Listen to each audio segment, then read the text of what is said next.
अस्सलाम वालेकुम दोस्तों जैसा कि आप जानते हैं कि ईरान पाकिस्तान बॉर्डर पे शुरू होने वाली कुशीदगी अब बढ़ती जा रही है और इसके अंदर कोई किसी किस्म की कोई कमी वाक़ई नहीं हो रही।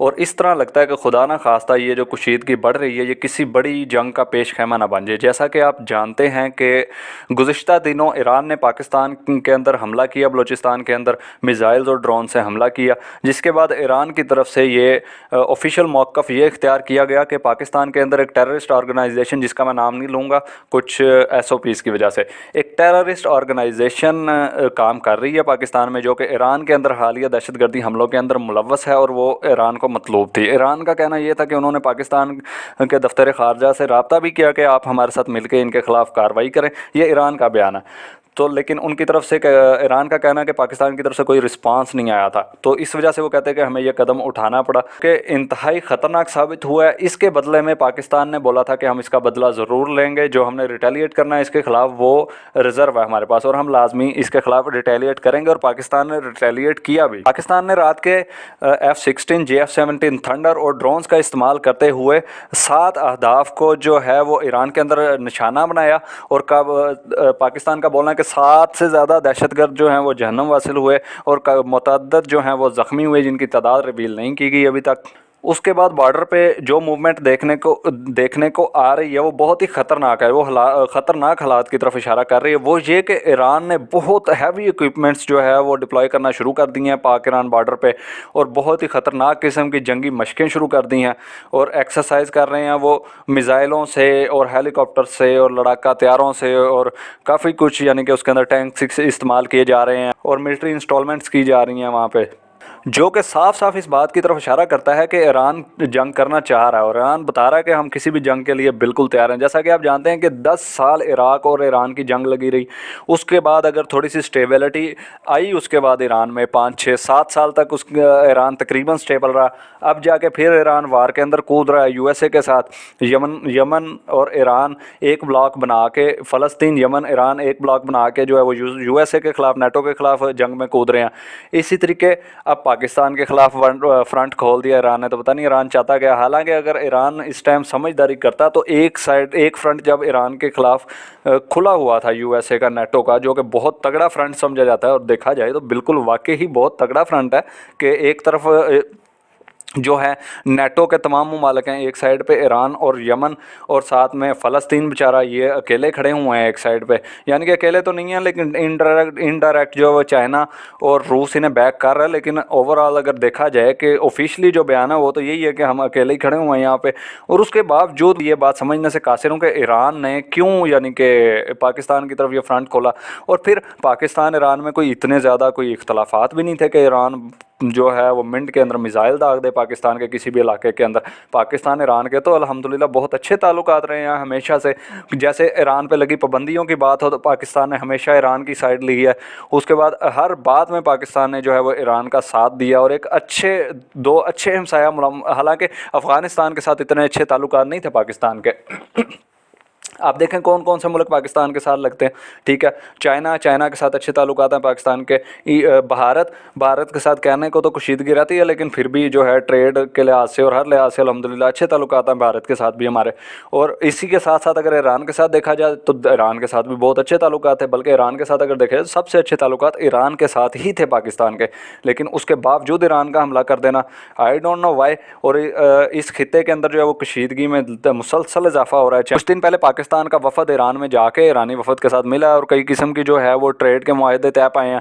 अब अगर ऐसी कोई प्रॉब्लम थी तो वहाँ पे ईरान को जिक्र करना चाहिए था ना, जहाँ पे पाकिस्तानी वफद उनके साथ जो वो मीटिंग कर रहे थे कि सर ऐसा ऐसा मसला है, आप हमारे साथ मिल के बैठें। अगर वाकई ही कोई टेररिस्ट ऑर्गेनाइजेशन काम कर रही है तो उसके खिलाफ हम मिल के एक्शन लेते हैं। लेकिन अब देखा जाए तो ईरान बड़ी स्पीड के अंदर वहाँ पर मिलिट्री ड्रिल्स कर रहा है, बहुत ख़तरनाक एक्सरसाइज कर रहा है। और पाकिस्तान का बयान भी दो टोक है। पाकिस्तान ने कहा कि अगर दोबारा ईरान ने ऐसी हरकत की तो हम मुँह तोड़ तोड़ जवाब देंगे। और पहले तो हमने उतना जवाब दिया है जितना कि ईरान ने किया था। पाकिस्तान देखें, पाकिस्तान पहले किसी के ऊपर हमला कभी नहीं करता, लेकिन जब कोई हमला कर दे फिर पाकिस्तान माफ़ी नहीं देता। देखें उन्होंने हमला किया, पाकिस्तान माफ़ भी कर सकता था, लेकिन पाकिस्तान ने माफ़ नहीं किया। क्योंकि देखें, मेरी बात सुना है कि शराफत को लोग आजकल के दौर में कमज़ोरी समझते हैं, तो ईरान पाकिस्तान की शराफत को कमज़ोरी बिल्कुल ना समझे, इसलिए ज़रूरी हो जाता है आगे से रिटेलिएट करना।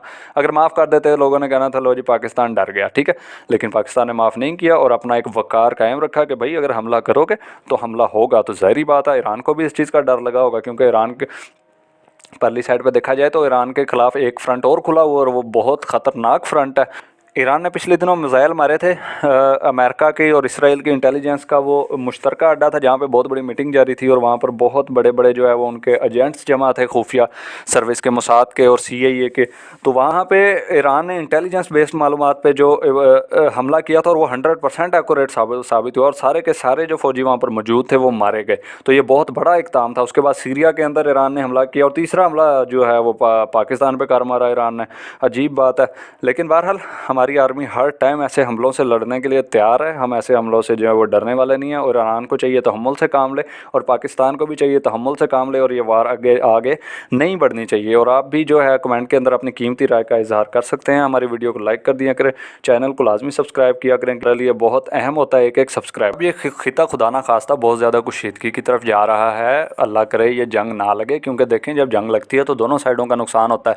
ये पूरा खिता आग के अंदर झोंका जाएगा। परली साइड पे आप देखें कि ईरान पहले ही जंग लड़ रहा है, कई साल जंग लड़ 10 साल इराक के साथ जंग लड़ने के बाद थोड़ा अमन नसीब हुआ था ईरान को।